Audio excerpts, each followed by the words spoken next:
Good evening, everyone. My name is Catherine Jenkins, and I'm the principal here at Carson Middle School. And on behalf of the entire staff and student body of CMS, welcome to our building. We're very excited to host this event for this evening. A few housekeeping rules just or guidelines before we get started. If you would need to use the ladies' or gentlemen's room, you just simply go out into our foyer area, turn right. You'll find both the men's and women's room out there, as well as a water fountain.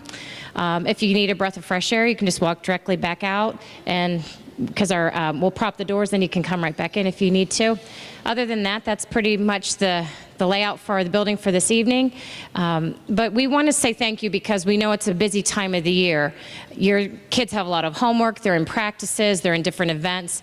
And for you to take time out of your busy schedules to make sure that you come here this evening to hear this important message sends a really strong message to how you value your child's education process, and not just about the grade, but about their whole self. And so that's what tonight we'll be focusing in on.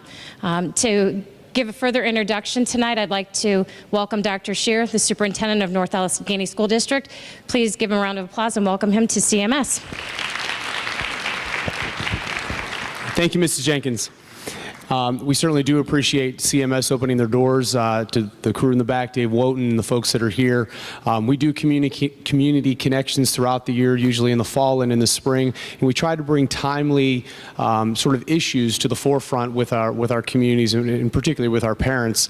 And so there's certainly a timeliness to what we're talking about here today, because it fits in very well with some of the things that we're working on as a district. And so behind me, you see the agenda for this evening and some of the things that we're going to move through. So I'm not going to necessarily read through the agenda, but I do want to frame why we're having this conversation. So a lot of you have seen this graphic maybe since you started to receive our back to school publications, and this is really near and dear to us here in the district, because this starts to frame how we look at measuring success at North Allegheny.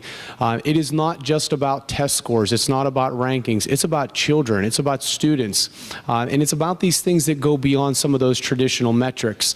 And we're really excited about this work. In fact, last week we were at the PSBA PASA conference, and we were asked to present on this because we're trying to really be forward thinking in this and looking at how are we preparing our students for success in a changing world, and what are the things that we're doing today to prepare them for 10, 15, 20 years down the road. And as you can see in this graphic, there's really four big things that we continue to look at: achievement and growth, future preparation, school climate, and student and staff wellness. And so certainly tonight's conversation has a lot to do with that student and staff wellness piece. And so what we did last year is we actually took a considerable amount of time to really unpack those factors that were associated with academic pressure and student stress. And so we met with literally, I think, 300 students throughout the year, focus groups with some parents, we met with other staff members, and themes started to emerge in terms of what was causing those students stress, because we really wanted to better understand that before you could actually tackle what that issue may be. And so what came out of that was there were a variety of in-school and out-of-school factors, and we knew that. As from the school district perspective, there are certain things that maybe we have control over, and that's what we want to focus on. But we also know there's some things that we need to work with our community and our parents on as well, because some of our students were saying that some of those things outside of school, in the overscheduling that they have, and the fact that they're in so many activities beyond our school walls, sometimes is creating them stress. But we said, let's take a look at it from our perspective and those root causes that maybe we can impact, and we're really looking at two parallel paths. One of those is, how do we work with students in providing them some strategies to manage stress, and we've chosen to go down that road through mindful practices, and that's really what we're here tonight to talk about. And we're also taking a look at some of those systemic factors that we as a district may have in place, and some of those things that are well-intended but have unintended consequences. And so we've been sharing that information with families, and we have some events that are upcoming, some public forums around talking about school start times, grade weighting, homework. Those are the systemic factors that we're talking about. So we're looking at this sort of down two parallel paths. And so tonight, really, we're here to learn a little bit more about this mindfulness side. And so we have an individual with us here this evening that we started to engage with over the summer. And right now we have 30 NASD staff members that are going through mindful practice training with Joni, who you will meet here in just a minute. The idea is that we have at least 2 staff members from every one of our buildings going through this. Some of our larger buildings have more. I'm going through it, as is Mr. Christopher, our Assistant Superintendent of K-12 Education, because you have to practice these things then before you try to teach them. And so the idea is that we're going to build the capacity of this core group, who's then going to go back to their buildings mid-year. They're going to train the rest of their staff members. They're going to start to implement those practices, and then we're going to start to roll that out to students so that this becomes part of the experience that our students have each and every day. And so tonight gives you an opportunity to maybe understand a little bit better why we're doing this, some of the techniques that are involved, maybe some of the myths and misconceptions that you may have around this, and I think Joni will do a very good job of explaining that. So Joni is the individual that you see here. You see some of her background and some of the things that she brings to the table. We did look at a variety of vendors that we wanted to partner with, and really for many reasons we felt that she was the perfect fit for us, and we've been very excited with this relationship. She has tailored a program for us in the educational setting with the size of the district, and so it's something that we're very excited about. We are already seeing, I will speak personally, you know, I was somewhat maybe skeptical, for lack of a better term, when you start to go down this road. But in just a few months, I'm personally seeing the benefits. I am personally changing some of my own personal habits, and it is meaningful. And I think the folks that are at the table, part of that group of 30, is seeing this as well. And so we're excited about continuing to go down this road. And at this time, I would like to introduce Joni to all of you and let her take it from here. So Joni.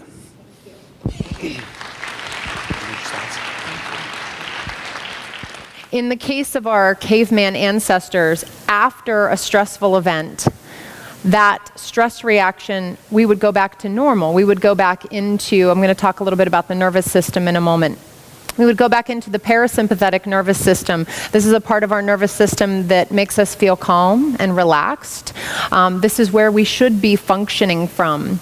The problem with our modern day society is that we don't just have a stress reaction in emergency situations. That's what our bodies have a stress reaction for. Our sympathetic nervous system is our fight or flight system in the body. And when that is engaged, again, heart rate increases, blood pressure increases, adrenaline courses through the body. It is meant to be an emergency response system in our body for emergencies only. However, we live in a culture where we have that stress reaction when we have a long to-do list, when we get overwhelmed with things, when we're stuck in traffic. And then it turns into chronic levels of stress, which are detrimental to our health. And it's not just adults that are dealing with this, but it's starting with our kids.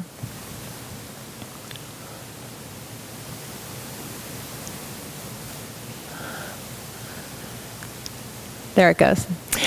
So the impact of stress on your body, particularly the impact of chronic stress on the body. If you have high blood pressure, that's often from being in a state of chronic stress.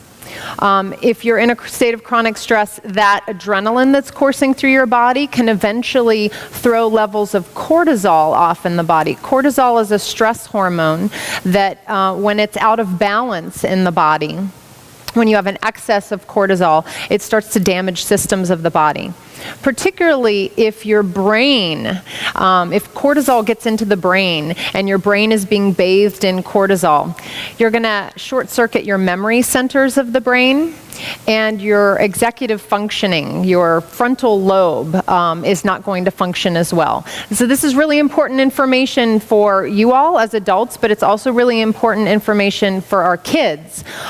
Kids that struggle with taking tests, not because they haven't studied, but because they're stressed.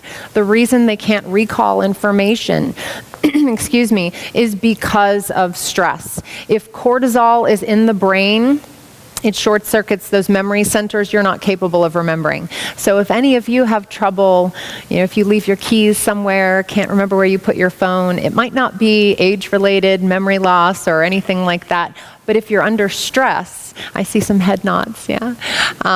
If you're under stress, it's cortisol, it's that stress reaction in the body that's causing that to happen. So these are some physiological things that happen in the body if you're under a chronic state of stress. Stress shrinks the prefrontal cortex, again, negatively affecting decision making. It can create chronic high blood pressure, anxiety. You're at an increased risk for heart disease, diabetes, cancer, general unhappiness, and depression. And again, this goes for our kids as well as for us as adults. Now, stress is not all bad, and we're not here to talk about eliminating stress, because there are some positive effects of stress. If we weren't ever a little bit stressed, we wouldn't be motivated to get up in the morning. We wouldn't be motivated to go to work. We wouldn't be motivated to perform and do well. So there is a positive side to stress, but we're not talking about that. We're talking about this excess of stress that today, again, one out of 5 adults report experiencing extreme stress, which includes shaking, heart palpitations, anxiety, depression. There are some other statistics here. I'm not going to go through all of them, but the one that I particularly want you to pay attention to is the last one. According to the American Psychological Association, around 44% of children aged 8 to 17 say they worry about doing well in school, getting into good colleges, and their family's finances. They also report suffering from headaches, sleeplessness, and upset stomachs. Our kids are experiencing high levels of stress. It's impacting them in every area of their life, not just personally academic performance, but what kind of adults are they going to grow into, unless we can give them the tools to help to manage the excess of stress that happens in life. So this is a quote that I thought was really appropriate. You can't calm the storm, so stop trying. What you can do is calm yourself. The storm will pass. We're always going to have stress. Stress is always going to be part of your kids' lives. It's always going to be part of your life. What we're talking about here is resiliency. And that's something that mindfulness practices have been proven to really cultivate. And whoever is practicing mindfulness is resiliency to stress. That word resiliency refers to how quickly you recover from a stressful event. So I talked briefly about the two parts of our autonomic nervous system. Our sympathetic nervous system, which is our fight or flight system. This is when we're in that emergency response state. We're really stressed. We feel really anxious. And then there's our parasympathetic nervous system, which is our relaxation state. And that's when we feel calm and we feel relaxed and we're centered and we can think more clearly. We're always going to have that stressed state. We're always going to go into that fight or flight at some point. But how quickly do you recover? So, maybe you're sitting in traffic. Okay, you feel stressed. You're going to be late. But then you realize there's nothing you can do about it. And then you go back into that calm place. So it's about how quickly do you recover. That's what resiliency is. And that's one of the reasons why I'm here tonight and why I'm here at North Allegheny, is to help build resiliency in our children so that they can learn this valuable life tool and life skill now, so that as they grow throughout their career here at North Allegheny, and then as they move into adulthood, they'll have this tool. It's something, again, that they can carry with them for the rest of their lives. So the techniques that I'm teaching here at NA are really simple. Mindfulness practices can be really simple practices like breathing. We're all breathing right now, right? Practicing deep breathing can really have a tremendous impact on the body.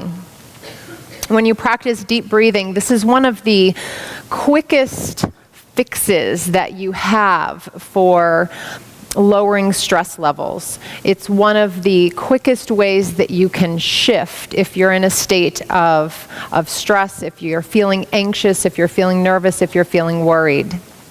So this particular breathing technique involves counting, and I'm going to guide you guys through this, so I'd like you to have this experience. This is a really simple tool that you can use. It'll take us about a minute.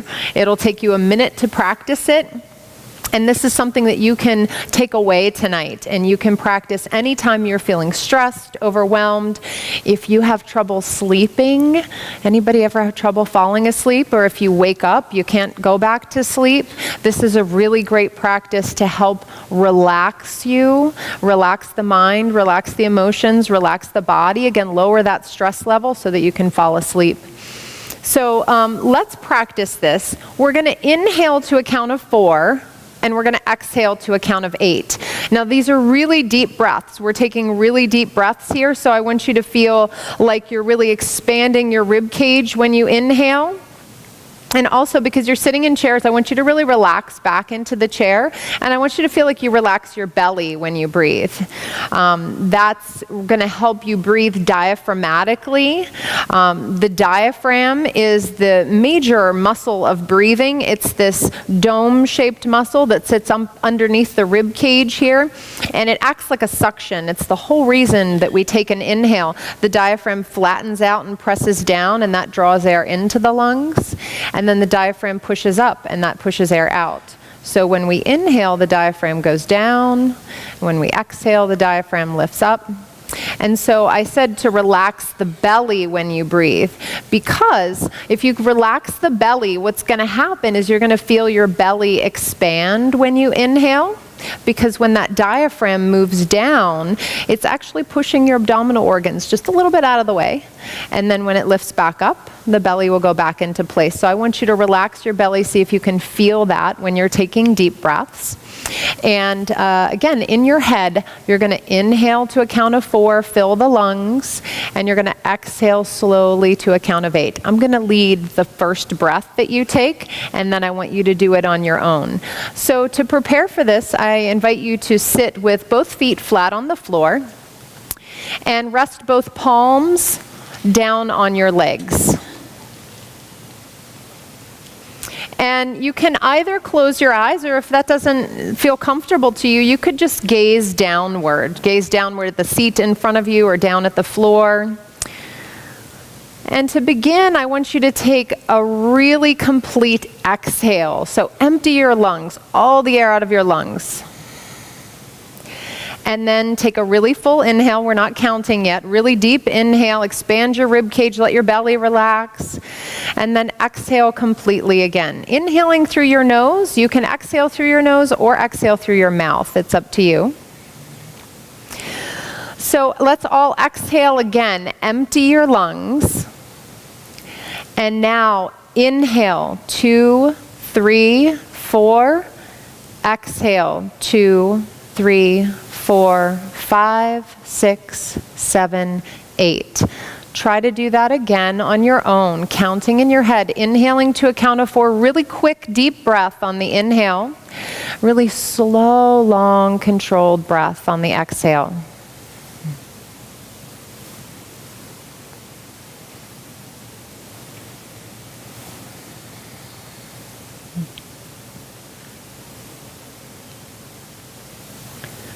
Taking several breaths like this. If your mind wanders or if you get distracted, that's okay. Just let that go and start again.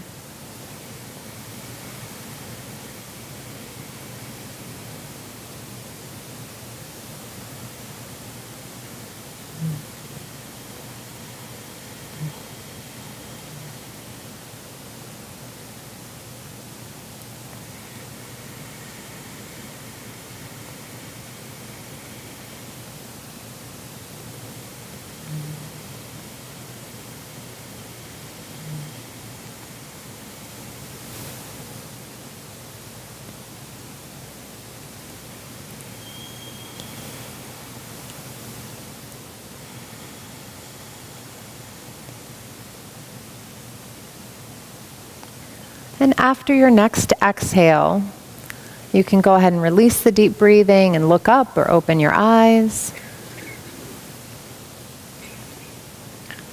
Do you feel a little bit more relaxed? Do you feel a difference? Give me some head nods. Yeah. Many of you felt a difference.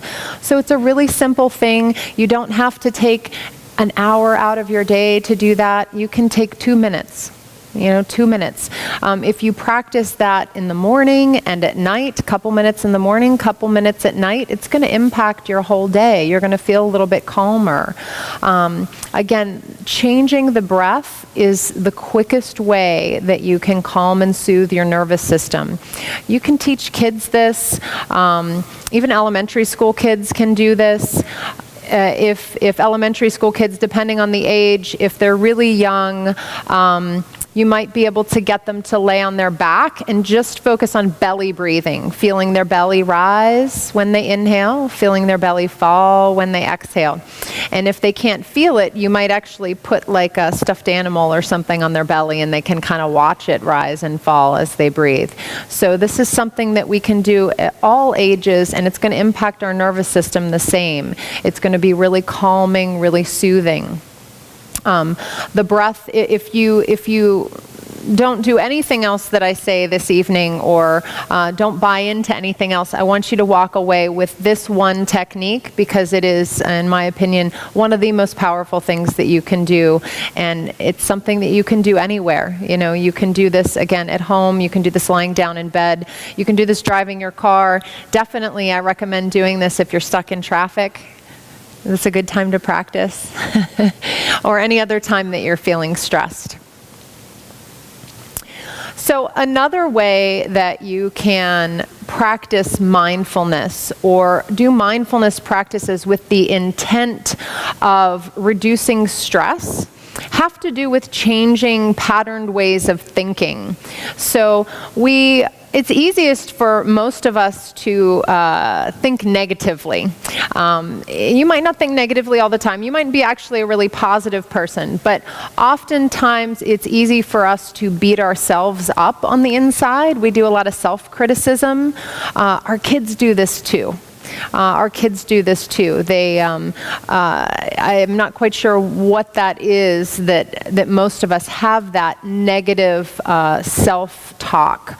And it is something that impacts us. The more negative self-talk that you have, psychologically speaking, it impacts you. What you think impacts your emotions and your mood, and your thoughts and your emotions impact how your body feels.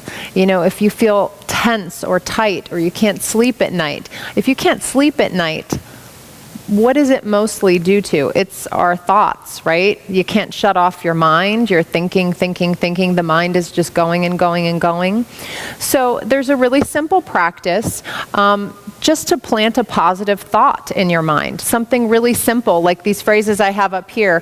I can do this. If you're going through something challenging, challenging circumstances, and you're having self-doubt, just to tell yourself, I can do this, is going to really impact you. It's really going to impact how you feel. It's really going to impact actually your performance as well.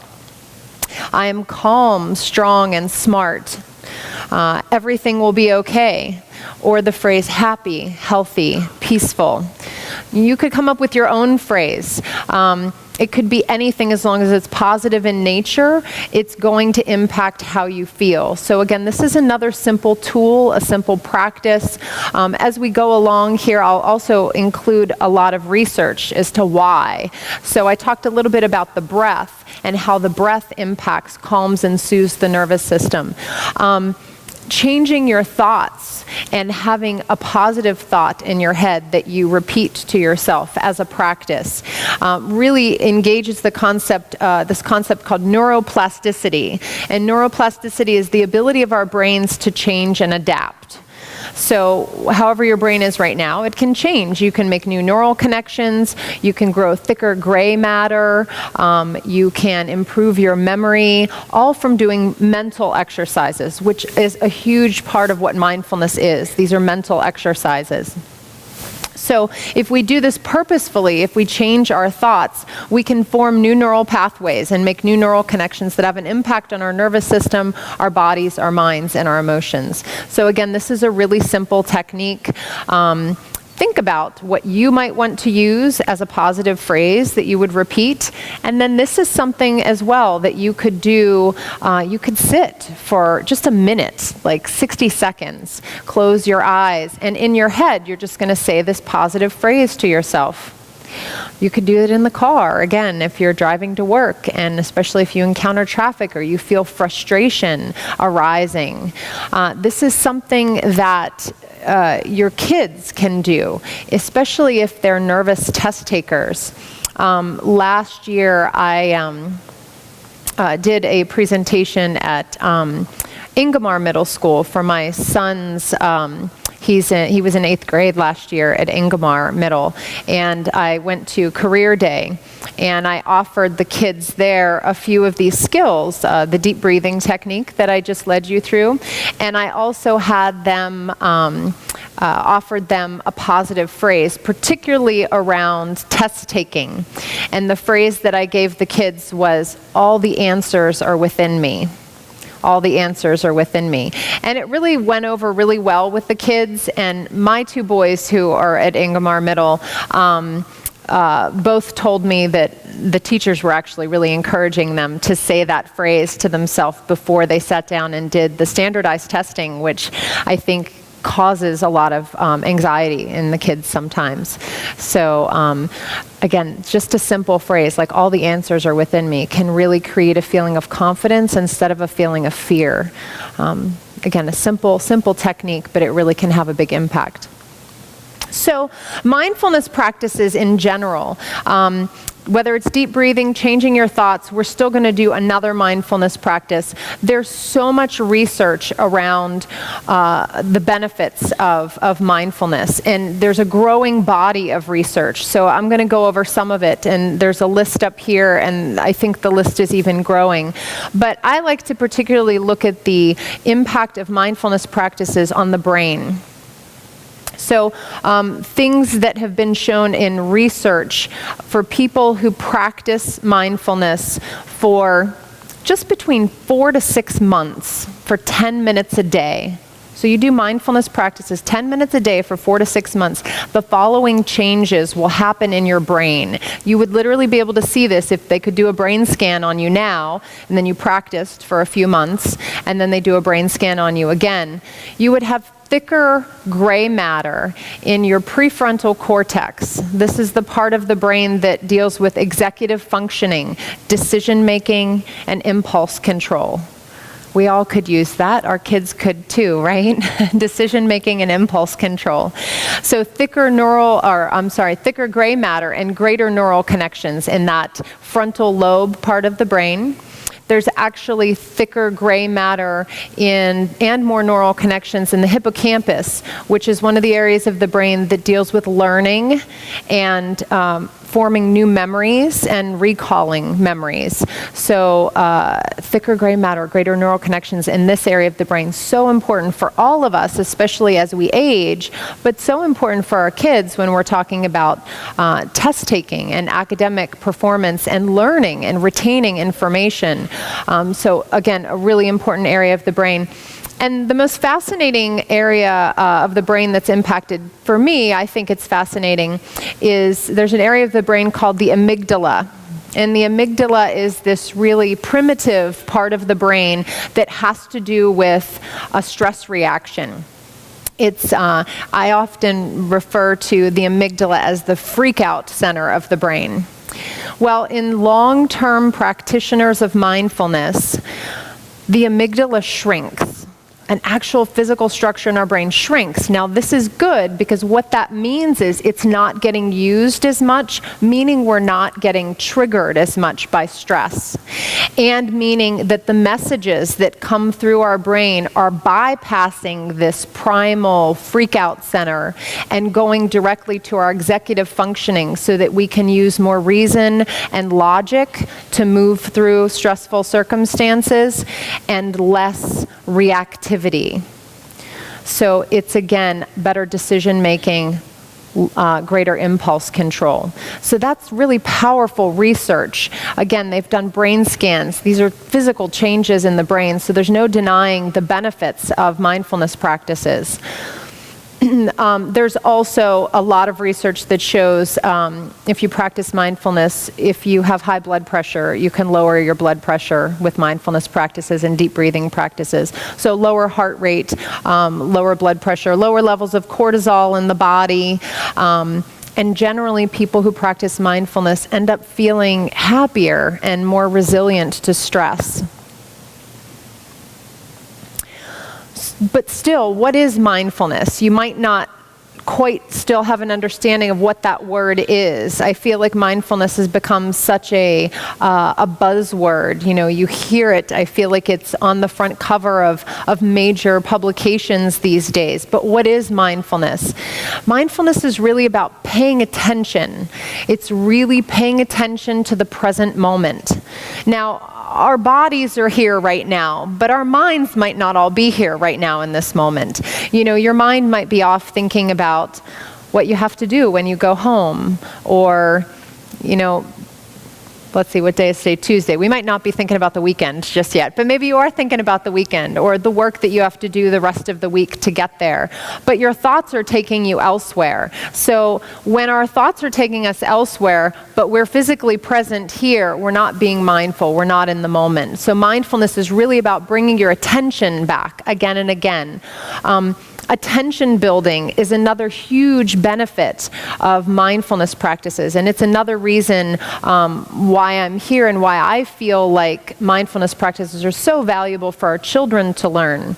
You know, we always say we want our kids to pay attention, you know, pay attention. Teachers ask kids to pay attention, but we never really teach, how do you pay attention? How do you pay attention?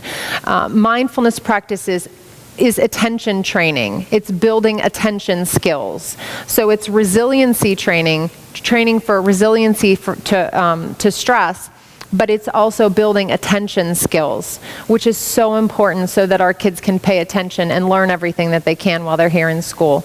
It's so important for us as well, because we live in a culture now where distractions abound. You know, we're also plugged into our electronic devices that's what we're on all the time, and we can't even engage, you know, in the present moment without being attached to some electronic device. So mindfulness is such an important practice, I think, for this day and age. It's really crucial. How I often first teach mindfulness and talk about it is I ask people to think about a hobby. So think right now about something that you have done in your life, a hobby that you have, an activity that you enjoy, that when you do that thing, whatever that thing is, you're totally in the moment. Meaning, when you're doing that thing, whatever that thing is, I'm going to give you some examples, that everything else in the world goes away. You're able to let go of anything that stresses you. It all just goes away, and you're just doing that thing. For some people, this might be painting or drawing or doodling. It might be, for athletes, it's being in the zone. It's playing their game and being in the zone. It might be dancing. It might be gardening. It might be taking a hike in the woods. It might be playing a musical instrument. There's so many ways that you can achieve a natural state of mindfulness. I'm certain that everyone in this room has experienced a natural state of mindfulness, doing something that you enjoy. And that's all that mindfulness is. It's about bringing that quality of attention and presence to whatever you're doing, whenever you're doing it. So it doesn't have to be something that you sit still and again devote great amounts of time to. That is beneficial, and again, that is what all the research shows, that if you do take 5 or 10 minutes a day and you sit and practice mindfulness, there's all those benefits of the brain that I mentioned. There's the benefits of learning how to calm your nervous system. So when we talk about practicing mindfulness and sitting and practicing mindfulness, what this is about is paying attention to your body and what you feel in your body. Does anybody have the experience where at the end of the workday you realize your shoulders are up around your ears like this, and you go, whew, I can't believe they were up there all day. Anybody have that experience? Yeah. So being mindful of your body is noticing as your shoulders start to creep up so that they don't stay there all day. Maybe you can catch them sooner and try to relax, let go of tension in the body. Being mindful is also noticing your emotional state. So checking in with your emotional state. Sometimes we don't pay attention to our emotions until they're really big and about to explode. And our kids do this too, right? If we can pay attention to our emotions, we can catch an emotion like irritation before irritation grows into anger. When it's just irritation, maybe we can take a couple deep breaths and let it go, and it never bubbles up and gets any bigger. So paying attention to the emotions, paying attention to your energy level. Energy level meaning, are you tired? Did you get a good night's sleep? Or maybe you're wide awake and you have tons of energy. If you pay attention to that and you just notice, oh, I'm kind of tired, you can accept that you're not going to maybe be your best self if you only slept for 3 hours last night.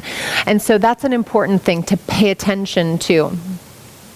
And then paying attention to the talk in your mind, paying attention to those thoughts that go through your head. What is going through your head most often? Are you having negative thoughts? Are you always reliving the past and saying, oh, I should have done this, I should have done that, I shouldn't have done this, I shouldn't have done that? Are you always projecting yourself into the future saying, oh, what if this happens? What if that happens?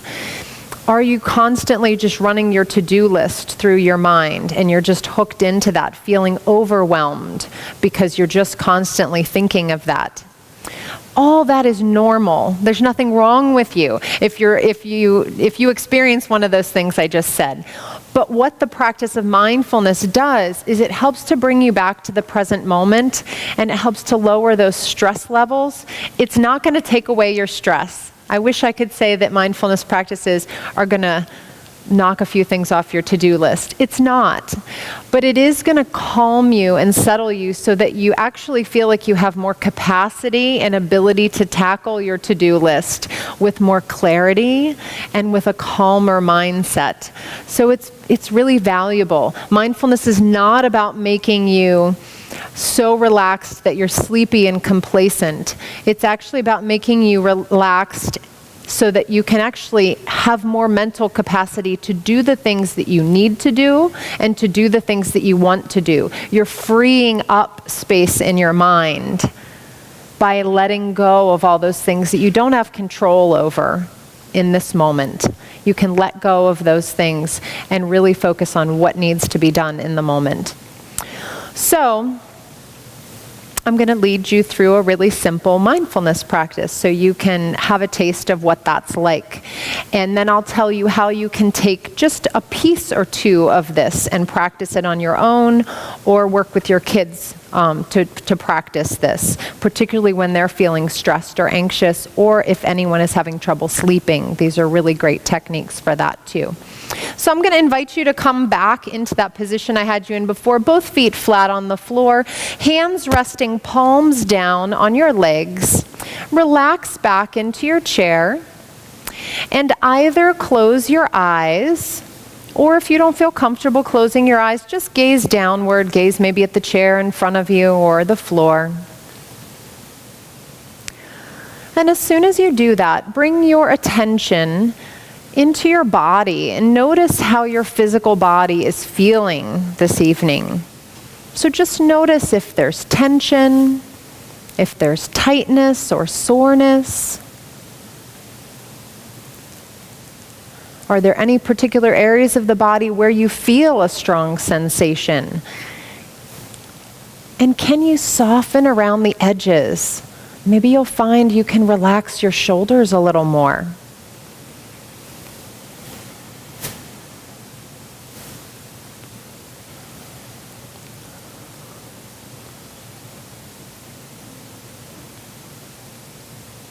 And now notice your energy level, meaning, do you feel tired, wide awake, or somewhere in between?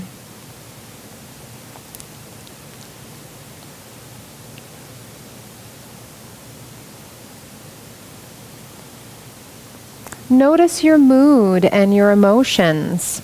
So ask yourself, how do I feel in this moment? You might feel neutral, or there might be some underlying emotion that's present. Just let it be there. There is no right or wrong emotion. You feel how you feel, and it's okay. Let yourself look at that. You might say to yourself in your head, I feel, and then whatever word falls in there is the right word for you.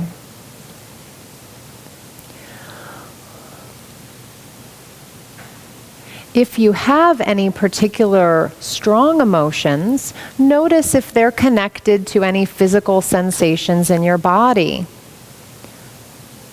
And see if you can soften around the edges simply by asking your body to soften a bit.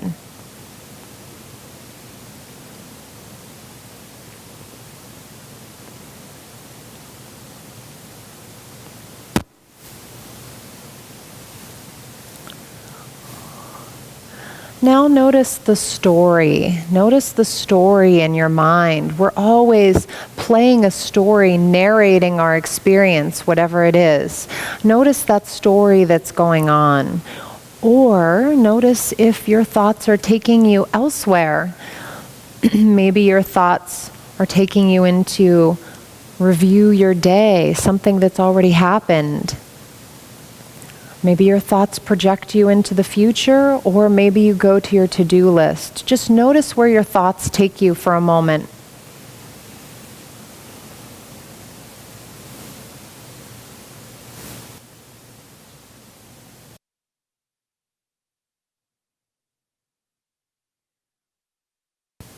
Imagine that your thoughts are like clouds that could just float through the sky, and you're just going to let them go.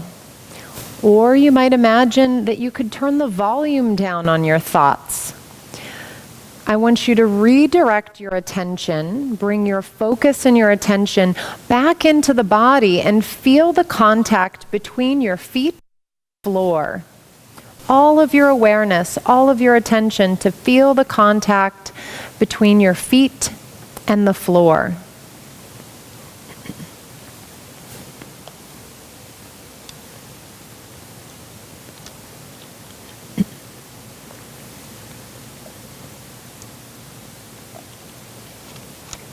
Let your feet be really heavy.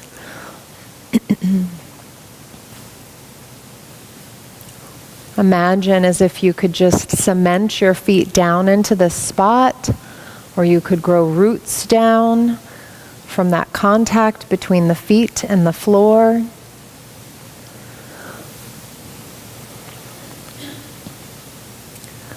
And now bring your attention to feel the contact between your body and the chair. All the parts of your body that are touching the chair, bring your attention there and feel that whole plane of contact between your body and the chair.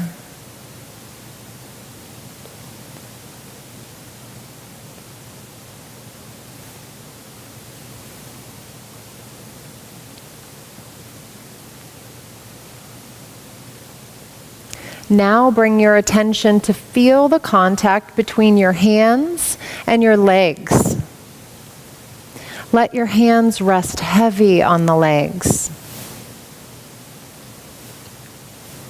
You might notice warmth from that contact between the hands and the legs.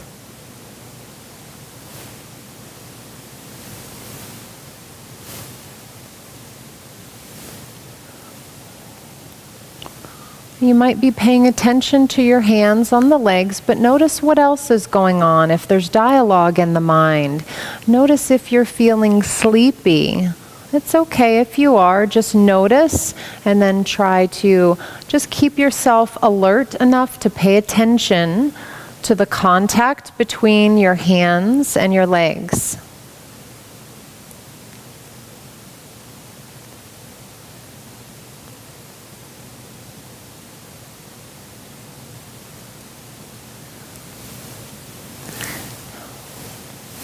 Now notice your breath. No need to change your breathing, But see if you can feel the movement of your rib cage or your chest with each breath. Feel that movement, that rise and fall. Or maybe you feel your breath in your nose, the flow of air in and out. See if you can just notice the sensations of one breath at a time.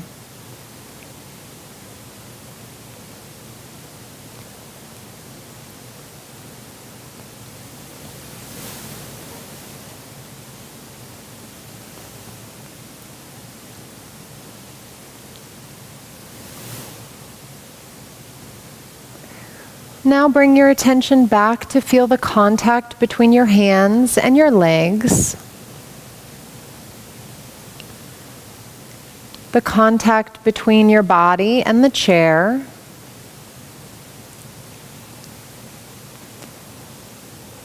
The contact between your feet and the floor.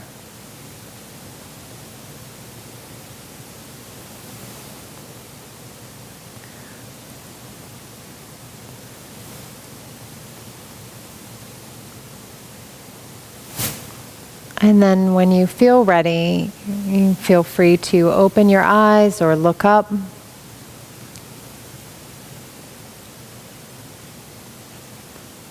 Well, you all look more relaxed. So I led you through quite a long mindfulness practice there. You could always do just a piece of that on your own. So if you really liked or could pay attention to that sensation of your hands resting on your legs, you might just close your eyes for a few minutes and focus on that. You might just focus on the contact between your feet and the floor. Or you might do that little internal check-in that I guided you in. So the internal check-in is, again, noticing your body, noticing if you're tired or if you're awake, noticing your mood, and then noticing thoughts in your mind, what's going on in your mind. So checking in with those 4 things. So that's something you can do for yourself, or you could also do with your child. You could have them, like, how are you feeling? Do you feel tension? You might be able to engage them like that.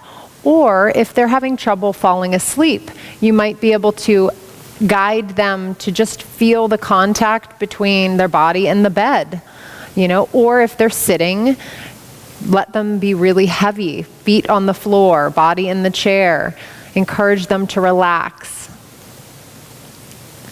So these are mindfulness practices, what we did today, changing negative thoughts to positive thoughts, focusing on our breathing, focusing on different sensations in the body, and then doing deep breathing as a technique. They're not any more complicated than that. It's not anything more than that. That's what mindfulness practices are. Such a great benefit to the nervous system, to the brain, certainly to our mental and emotional state. They really cause such an experience of relaxation in the body and help you present your best self, no matter where you are or what you're doing. I would love to see if anyone has any questions, comments, thoughts. I would love to answer any of your questions. Yes? I've heard people say that they can use mindfulness techniques to deal with chronic pain or intense pain. Can you talk a little bit about how that would work? Absolutely. Sure, I'm happy to. So the question was, can mindfulness practices help you deal with chronic pain or even intense pain? Yes, this is something that research has definitely shown, the practice of mindfulness. So part of my work, what I do, I work with cancer patients a lot. And so they're experiencing pain of varying levels and different kinds of pain. And how you work with pain, first of all, the deep breathing practice, the 4-8 breath. So often whenever we have pain in our bodies, physical pain, there is the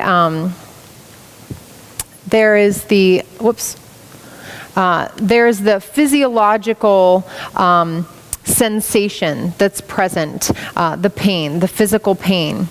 And then our experience of the pain is different than this. We have the physical pain, and our experience of the pain varies, meaning we're all going to have some resistance to pain because nobody wants pain in their body. So that resistance creates tension. The tension increases our experience of the pain.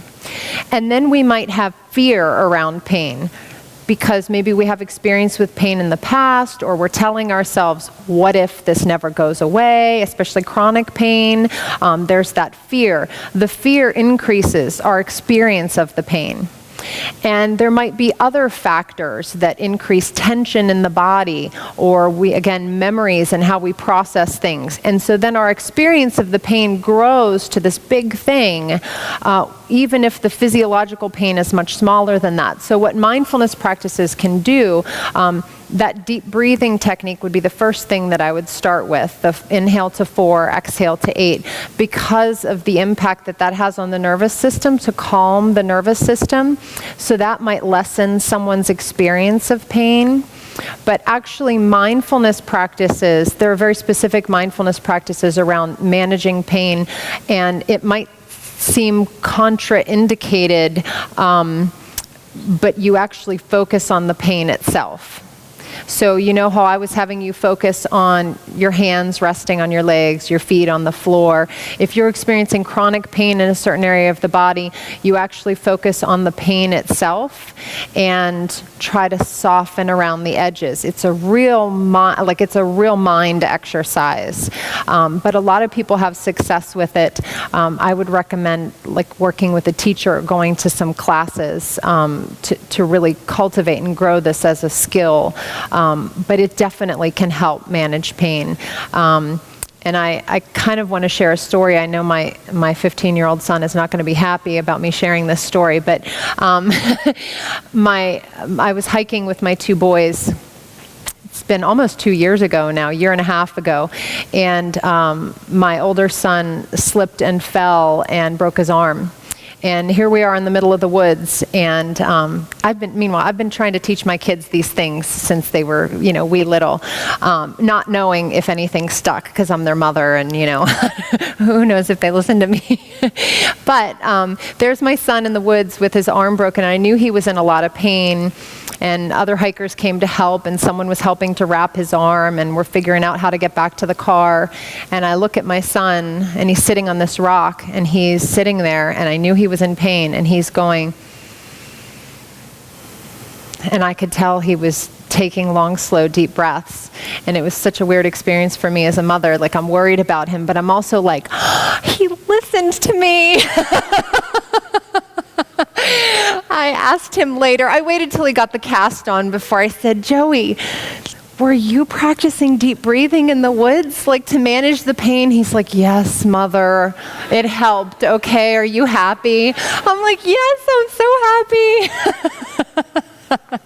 So it does help with pain, even for kids. Yes? Could you talk a little about panic attacks? Panic attacks. Especially in teenagers related to test taking. Yes, so panic attacks, unfortunately, I've heard so much, and I've worked with a lot of adolescents and teenagers privately, teaching them practices like this to help try and manage those panic attacks. And panic attacks are something, actually, when I was a young woman in my teens and 20s that I struggled with, and these practices helped cure me of those. It is something that they can manage and control over time. The deep breathing practices, like the 4-8 breath, are going to be essential. It takes time, and that's the hardest thing. It's not an instantaneous fix. But if you could, if someone who has panic attacks would commit to practicing these techniques regularly, because of the impact that they have on the nervous system, first and foremost, what they're going to do is they're going to make it, they're going to build awareness. so that they're going to feel when a panic attack is starting, and they're going to be able to contain it before it goes into a full-blown panic attack. And that's what I've heard from the teenagers that I've worked with privately, that they've said over time, is that before, they didn't really realize that the panic attack was happening until it was this big, and now they could feel it building and they could catch it like here, and then they would do one of these techniques, and most of the time they could get themselves to calm back down. So yeah, they can definitely be helpful, these techniques. Yes? So can you give suggestions to us when we have kids who are feeling very overwhelmed? I have a daughter who's taking a lot of our classes and is piled on with work. Sometimes she gets very overwhelmed.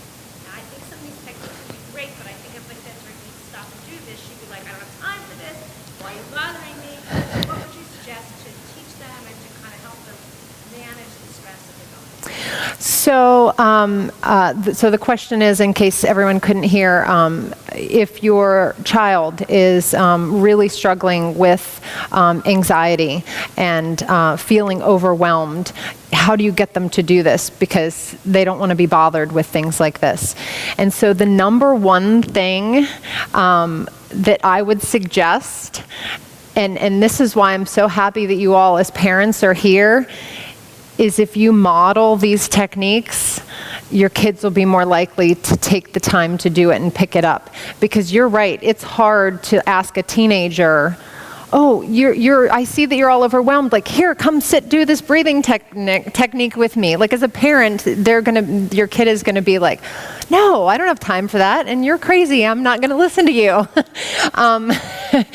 But if you model these techniques, meaning, I know this might feel like the longer way to go about it, but if you decide to implement these techniques in your life, this is the same as what Dr. Shearer said. You know, the administrative staff, the teachers are learning these techniques because it's so important to learn these techniques yourself before you share them with others and to embody them. And it's so important, and that's why this program at NA is so great, because the teachers are going to be practicing these and modeling these techniques for the kids and then teaching them to the kids. So not only are the kids being taught specific tools, but they're being shown by the behavior and the demeanor of the teacher. It's something that is palpable and that you'll feel, and your kids will feel it too. So if you as parents really want to impact your kids, you take the time, you decide to take, and it might be impactful to do it when they're there so they see that you're doing it. Like, make it an issue. I'm going to sit down in this chair and practice, so you need to be quiet, for the next few minutes. I'm going to practice this breathing technique that's supposed to be really good for managing stress. And you sit down in a chair and do it. And they might, just dismiss you at first, but if you tell them what you're doing and you say you're doing it for yourself, it might be something that they pick up. But it is really hard to directly, especially when we're talking about adolescents and teenagers, it is really hard to directly instruct them as a parent how, to do this, because they might dismiss you. Now, that might not always be the case. You might be able to teach something to your kids, so I don't want you to not try to teach something to your kids. Offer them these tools. But I think, and I have found, embodying it is really the best way that they'll pick up on it. Again, with my two sons, they've seen me practice for years, since they were little, for as long as they can remember. And they would ask me questions about it. I never said, oh, here's what you should do. You're going to sit and do this thing. They would see me doing it, and they would say, hey, Mom, what are you doing? What are you doing? Why are you doing that? Can I do it? Is that something that maybe I should do? And I would say, oh, maybe you could try it. You got to sneak in there. But good luck to you. Anyone else have any questions? Yes.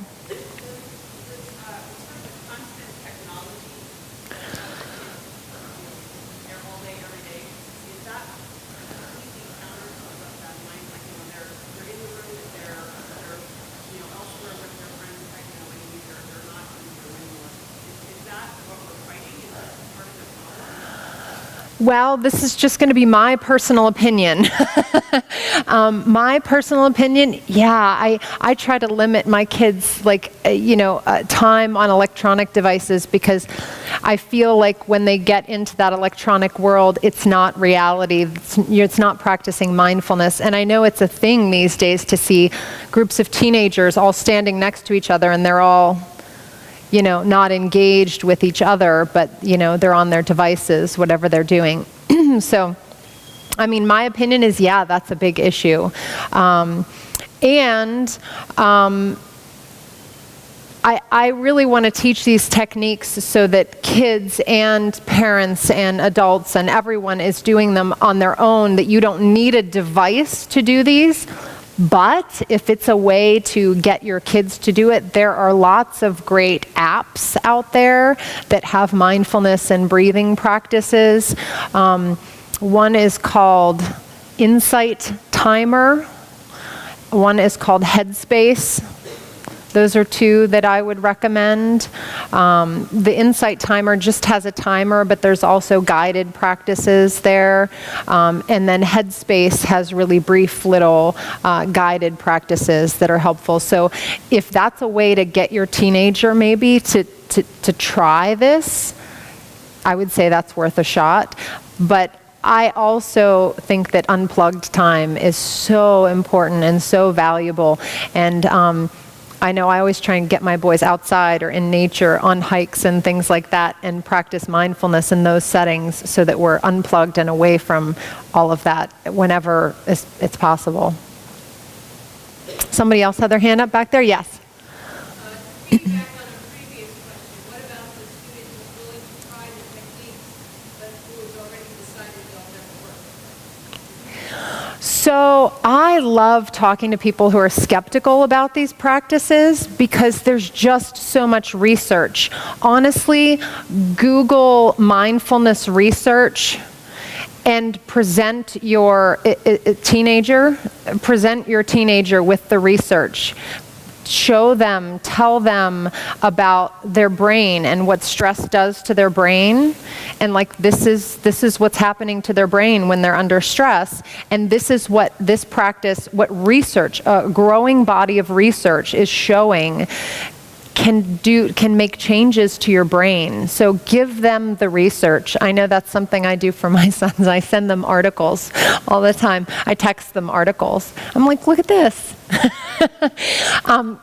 Give that a try. I mean, if someone has decided, we definitely can't force anyone to do anything, right? We can't force our kids to do this. If they've decided that it's not going to work for them, all we can do is plant seeds and hope that the seeds grow. Water those seeds by you trying the practices yourself, you making a priority to do the practices, you being the model, and share things that you find. So if you do find research, again, if you do find, there's a ton of it out there about the brain benefits of mindfulness. There's a couple really great YouTube videos about the brain benefits of mindfulness. Show that to your adolescent or your teenager, because that has to plant a seed and at least get them to think about it. They might not implement these practices tomorrow, but if we can just plant that seed, it's going to grow at some point. Yes?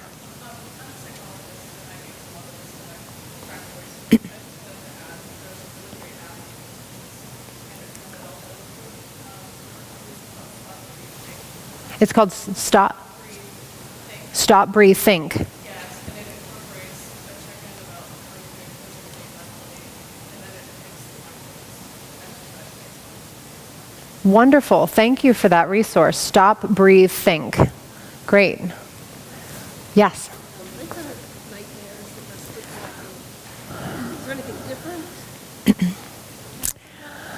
I'm not sure about sleepwalking or nightmares. Well, I mean, you could try and do, so another practice that's really helpful to help people fall asleep is a body scan. A body scan is just basically calling out the parts of the body. I usually, when I teach a body scan, I start at the feet. And you just feel your feet, feel the soles of the feet, your toes, and then you work your way up your ankles, your shins, your knees, and you work your way all the way up.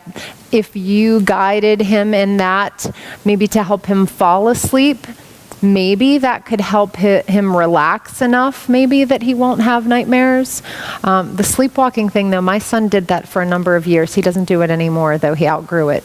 But good luck. Anyone else? Questions? And there might be some time afterwards, I'm told, too. So you can grab me afterwards if you have any other questions. Thank you very much for coming this evening. And Mr. Christopher will now.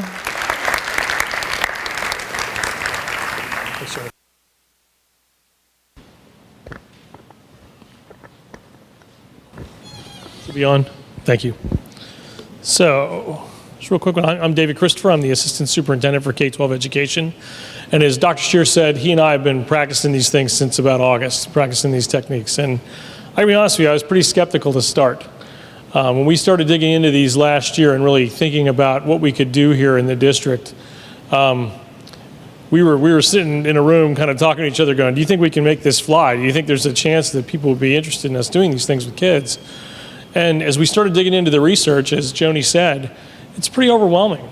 When you really start looking at brain scans, and you're looking at Harvard University, and they're talking about hundreds of brain scans of teenagers and adolescents, and they're showing what these practices can do for kids, it's kind of hard not to get involved and to think that this is a positive thing for us to do with students. So, Eleanor, to your point, I hope that if our teachers are doing these things with kids, especially as we start doing these things at an early age, that we don't have adolescents who are skeptical because they feel that this is already something that's just part of what they do. We know that North Allegheny is a place where we have high expectations, where we have high student performance, we have high-flying parents. We understand that. We know that our kids are going to probably be involved in careers that, potentially are stressful for them as adults. So it is incredibly important that we not only prepare our students academically for that world, but that we prepare them in this way as well so that they are able to be resilient adults and able to handle whatever comes at them. So, this is part of a comprehensive plan, and this is kind of a graphic that we put together last year to really start thinking about these things in two different ways. We really started looking at, okay, these two different paths. So what can we do with mindfulness? What can we do with a growth mindset for students, which is really, instead of being a perfectionist, I started thinking about how I can improve myself every day. And that path was really one way that we're addressing these things through these trainings this year. Another way, we also are talking about some of the root causes of stress. Are there things we have here at North Allegheny that cause stress? And I think some of you have probably seen those presentations or have heard those comments. Are there things that we do in terms of grade weighting? Are there things we do with school start times? And those are other conversations that we're having right now at the same time. And we think that looking at this in a comprehensive way that really addresses our students' needs is probably the best thing we can do. So we appreciate you coming tonight. It really, it's good for us to be able to participate in these things and to also to be able to talk to you about some of the ideas that we have and working with students. I believe at this point I'm going to turn it over to Mr. Longo, and I think you're really going to do that, right? The evaluation. Okay, all right. Thanks. Thank you. Thank you, Mr. Christopher. And I think it's absolutely wonderful. It says a lot for the district to have the support at the most upper level for everything we're talking about, and Joni being here tonight. There is time, a little bit of time here anyway, if there were more questions either for Joni or for one of our administrators here in terms of, how the district is moving in the direction we are with all this, and again, any other questions for Joni. So be happy to have any other questions answered. Yes.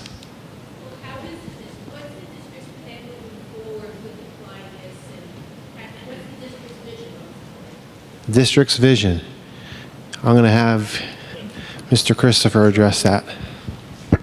So the district vision for mindfulness is actually evolving, to be perfectly honest with you. At this point we have 30 teachers, which include 30 teachers and school counselors, so individuals from every single building in the school district. And the goal here is we have a half day in January and a half day in April where those teachers will be going back to their buildings with their administrators. We actually did a training this morning with our administrative team and providing trainings to our teachers.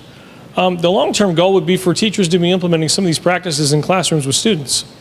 Having said that, for us to say, hey, guess what? At 8 o'clock in the morning, you're going to do a mindfulness practice, kind of defeats the purpose. You know, so I mean, I think it really has to be buy-in from faculty members through modeling and through us actually demonstrating how this is important.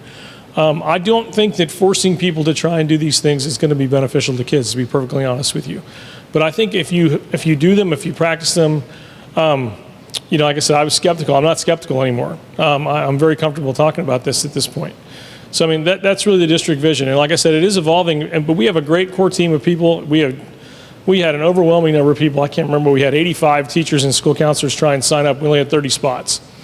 Like, so, I mean, it wasn't that we had to go and try and find somebody to come in and do this. So this is something that I think is catching on very strongly with our faculty. Yes, ma'am. Has there been any discussion about incorporating yoga meditation in, for example, gym classes? I will say that the phys ed review is currently going on. So the phys ed curriculum review is currently going on, and the chair of the phys ed department is one of our mindful practice core practitioners. So, I mean, I know that they are very interested in having those conversations and potentially looking at this as part of the curriculum as well. Yes, ma'am. Correct me if I'm wrong, it sounds like you're saying it's up to the teacher, if you feel they're in this place, it's heard about to them, to use it on an ad-hoc basis, it's not one of them today. Well, no, I mean, I wouldn't say it's up to them to just use on an as-needed basis. I think a lot of our teachers are realizing that this is an important thing for them to do. However, like I said, I don't know that we would say okay, right at 8 o'clock in the morning, we're all going to do a mindfulness practice. I don't know if that's the way to go. And like I said, I'm not sure that we have answered that question yet internally, to be honest with you. I think the goal right now is to build a capacity of a core team that can then go out and really and be the people who really push this forward for our faculty members. I will tell you that we have had lots of folks who are not on the core team who wish they could have been on it. And so I don't anticipate that we're going to have a ton of people who just say, well, we're not interested in doing this. Having said that, we may have some, you know, and I don't know that having a teacher who is not interested in practicing mindful practices or doing these techniques with kids, trying to get them to do them, is in the best interest of anybody. So, I mean, I think it's a long-term goal. I mean, I think this is, like I said, this was out of my comfort zone 4 months ago, you know, and so, I mean, I think it will develop as we move forward. But the goal would be to have the majority of our faculty members working with kids and doing techniques that reduce student stress.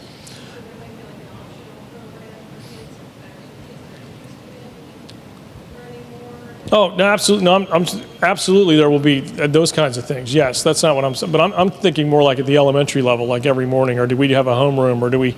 We're trying to figure out how all these things fit in. Yeah. Yeah.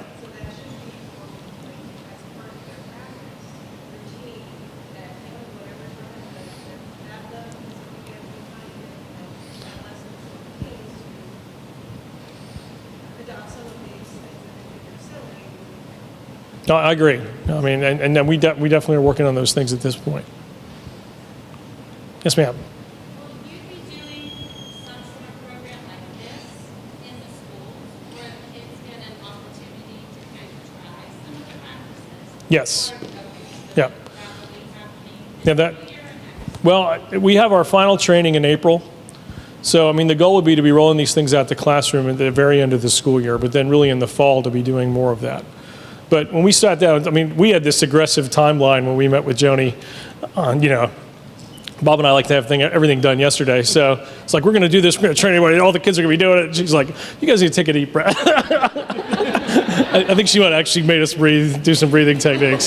So this is going to take a while. This is not going to be something that you can just go and implement. Like, you know, and she said, really what you need to do is you have a lot of people who are practicing these techniques. We're like, okay, so we have to actually schedule that. We have to get that involved first. I mean, the schedule was not at the pace that we anticipated it would be when we met with her initially, but having started doing this, we realized that this was absolutely the best way to go. Like, if we'd have tried to run flying in here, we'd have just been counterproductive to what we're actually trying to do. Yes, ma'am. When you have it kind of closer, you know, like maybe say for the fall, are you going to offer something like this again for parents so they know what like the plan kind of is, and then they can maybe talk to it at home or talk it up a little bit, or even start maybe working it out with more than we will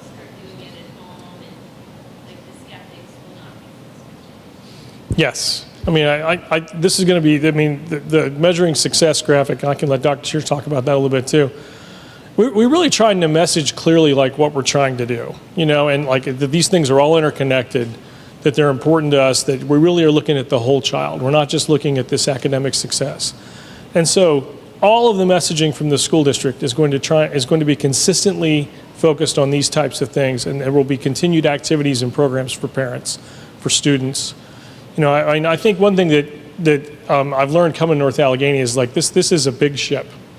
You know, and so once you get going in the right direction, it's great because you're going to keep going that way. You know, but it takes a little bit to get moving that way. But yes, ma'am, that would be part of our plan. Anything else you want to add to that? All right. All right, thank you very much. We really appreciate you coming. Thank you for taking the time this evening. And thank you, Joni, very much for your support and help. We appreciate it. Before you leave, we really appreciate if sometime this evening or sometime in the very near future, if you could fill out our evaluation. It is online. The handout that you were given has that information on it. We really, really appreciate your feedback regarding tonight's program, and if there's questions that weren't answered, let us know that as well. We'll try to get those answers to you. You know, in electronic format. Pay attention to our website to have this program on there for those who weren't able to come tonight. But another round of applause for Joni and our administrators for all their support. So thanks again, Joni. We'll be sticking around a couple minutes if you have any more questions. Be careful going home.